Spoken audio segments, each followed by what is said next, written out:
Population is a problem here at Smithson Valley. Hi, I'm Aaron Rodriguez. And I'm Donovan Murphy, and today we're taking you along with the population growth of Smithson Valley.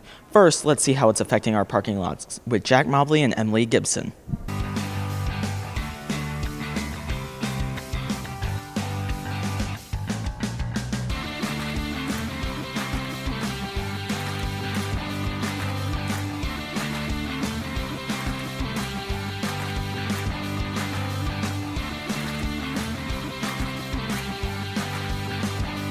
Is the people that live in Timberwood Park and Outlook, Lookout Canyon, all that area down there in the southern portion of our zone, they don't have to drive too far to school.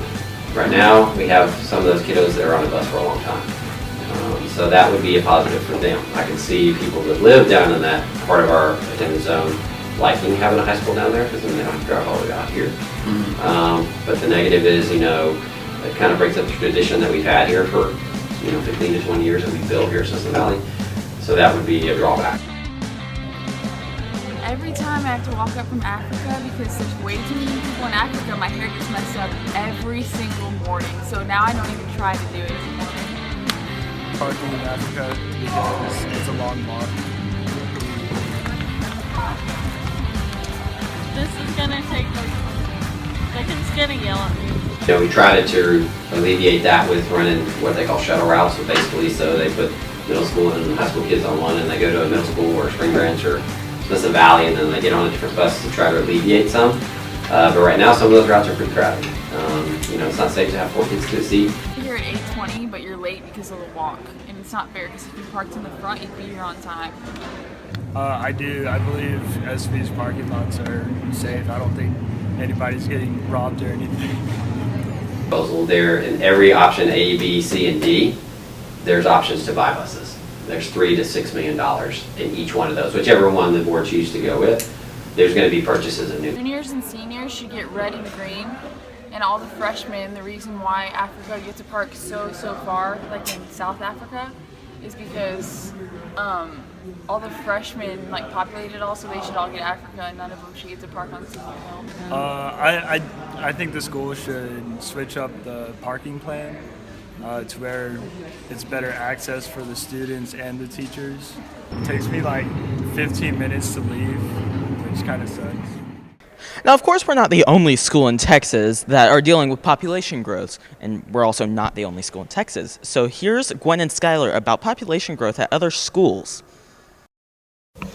We obviously know Smithson Valley is overcrowded. Currently, SV has a little over 2,600 students, when it was only made for 2,000 overall. And can you imagine by 2026, this school will have over 4,000?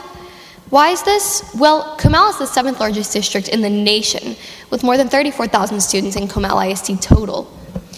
Now, we all know SV's halls are full of traffic, but what we didn't know is that Canyon represents the same thing. But when you take a look at Canyon Lake, it's the complete opposite of its neighboring schools. When comparing the 3 schools' populations, you can clearly see how the schools differentiate in size. The campuses of Smithson Valley and Canyon have over 2,500 students, while Canyon Lake only has about 1,000, less than half of the students' population at the other 2 high schools. Though the school's population seems ginormous when comparing it to Canyon Lake, they're actually very small when compared to other schools throughout Texas. The projected enrollment shows SV and Canyon's population will grow exponentially, while Canyon Lake will grow at a much steadier pace. By 2026, CHS and SVHS will have almost 4 times the number of students than Canyon Lake. As we look at our district compared to others, our population surely isn't as huge as we originally thought. With an average size, it's clear that the only problem is we have too little schools and too many kids. Many options are being discussed to fix these issues, but we are still a long way from a permanent solution. Now, the obvious solution would be to expand, but I think they already thought of that. Now we'll go with Liam and Hannah on why that's not a viable option. Welcome to Smithson Valley, home of big trucks, Ranger football, a state qualifying ROTC program, award-winning UIL academics, but also almost 3,000 kids, and that's a problem. We decided to sit down with Mr. Wall and talk about why the obvious solutions are not really that viable. We're kind of landlocked. What I mean by that is wherever you see those fences around our property, and then it's private property immediately. And the person who owns that property is not willing to sell it to us. that make sense? So there's no way we can expand like behind the ag building or down by behind the parking lot down in Africa, because that's private property. And then there's some land up towards the front as you drive in, but those are leach fields, which means for sewer and things like that we can't build on. So as far as acquisitioning more land, I don't think that's ever going to happen, because the guy's not going to sell the land to us. So that's one reason why that's not an option as far as building on to the school. So your question was, why don't we build on top? Well, if we do that, then we're adding kids to our school. But we need to be careful, because infrastructure, what I mean by that, hallways, cafeteria, parking, gym space, you're adding more kids, but you're still going to have the same problems that we have right now with more kids.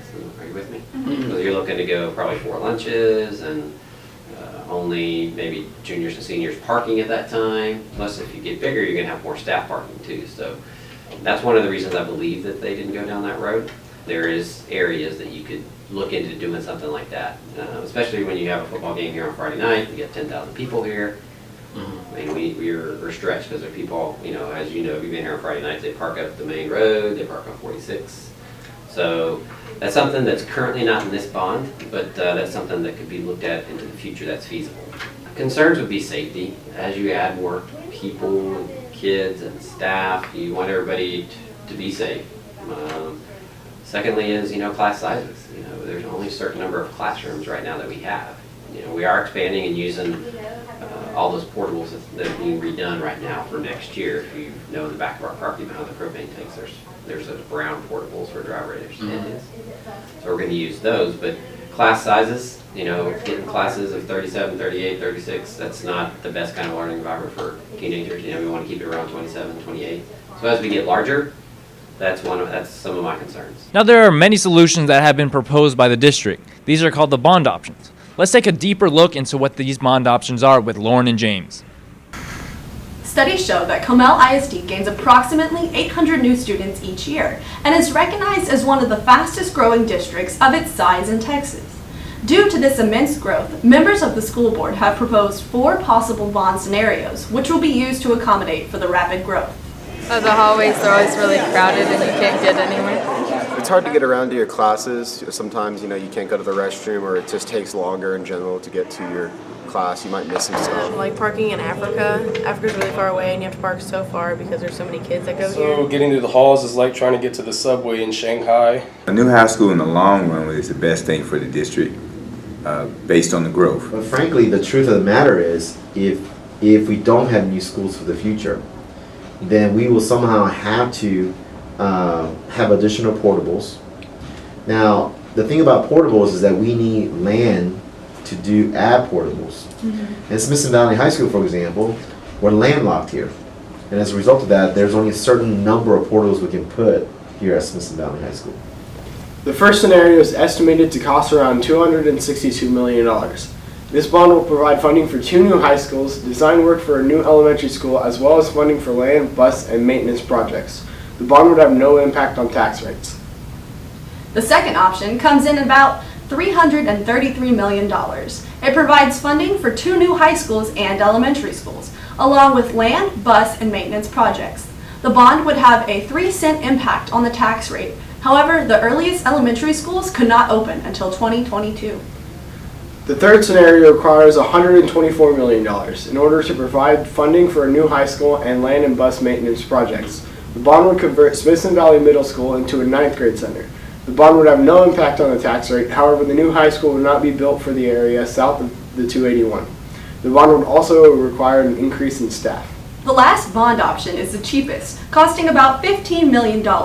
It will only provide funding for land, bus, and maintenance projects. There will be no funding for new schools, and it would require redrawing high school and middle school attendance boundaries. The bond also requires 18 portable classrooms at Canyon Lake High School and an increased transportation cost up to $600,000. I'm James Lamson. And I'm Lauren Kralow. And thanks for joining us as we review the possible bond options for 2017.